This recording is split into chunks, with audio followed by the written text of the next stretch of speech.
বাংলায় একটা কথা আছে, চোরের মায়ের বড় গলা। তা এটা বিজেপির দিল্লির নেতারা জানেন না, বাংলাটা তারা বোঝেন না, বাংলা তাদের আসে না। ফলে চোরের মায়ের বড় গলা এই কথাটার মানে তো বঙ্গ বিজেপির নেতারা জানেন। চুরি, জচ্চুরি, বদমাইশি, লাম্পট্য, ধর্ষণ, খুন, গুম খুন, বিরোধী স্বর কণ্ঠস্বর রুদ্ধ করা, সমস্ত কিছুতে যারা ভারত সেরা, তারা দিতে এসছে চার্জশিট। কাকে? না বাংলাকে। বাংলাও তাদের চার্জশিট দিয়ে দেবে। তাদের চার্জশিট বাংলা চার্জশিট করে টুকরো করে উড়িয়ে দেবে আকাশে। 4 তারিখ মে মাসের সেই চিত্র আপনারা দেখতে পাবেন। অলীক কল্পনা মানুষ করতে পারে। স্বপ্নে যখন পোলাও রাজ্যি তখন প্রচুর ঘি দেব, এত ঘি দেব, এত ঘি দেব যে ঘি বাজারে নেই। তা কারণ এটা তো অলীক স্বপ্ন, খোয়াব।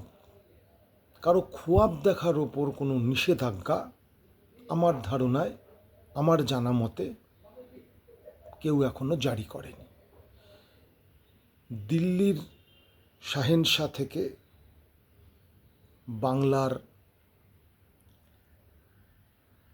খুদে মস্তানরা ভাবতেই পারেন তৃণমূল গেছে বেশ, কিন্তু ভুল করছেন বন্ধু। এবারের ভোট কোনো তৃণমূল বিজেপির ভোট হচ্ছে না, বা সিপিএম বিজেপি তৃণমূলের ভোট হচ্ছে না। এবারের ভোট হচ্ছে বাঙালির সঙ্গে বিজেপির সংঘাত। এবারের ভোট বাঙালির প্রতিরোধ, মিথ্যাচারের বিরুদ্ধে, কুৎসার বিরুদ্ধে, অন্যায় অপবাদের বিরুদ্ধে এবং বাংলার ন্যায্য পাওনা কেড়ে নেওয়ার বিরুদ্ধে। হাজার হাজার কোটি টাকা বাংলার পাওনা রয়েছে ইউনিয়ন সরকারের কাছে, দিচ্ছে না, জোর করে আটকে রেখে দিয়েছে। তার বেলা বাংলার মানুষ চার্জশিট দেবে না পাল্টা? 23 তারিখ আর 29 তারিখ ইভিএমে বোতাম টিপে 100 বার দেবে। 100 বার বাংলার মানুষ প্রতিরোধে নামবে। তোমরা মিথ্যাচার করলেই বাংলা মুখ বুজে মেনে নেবে, এদিন আর নেই। এবারের ভোট বাঙালির প্রতিরোধ, বাংলার সভ্যতাকে বাঁচানোর জন্য প্রতিরোধ। এবারের ভোট কোনো মামুলি নির্বাচন নয়, এই কথাটা আমাদের বারবার করে মনে রাখতে হবে।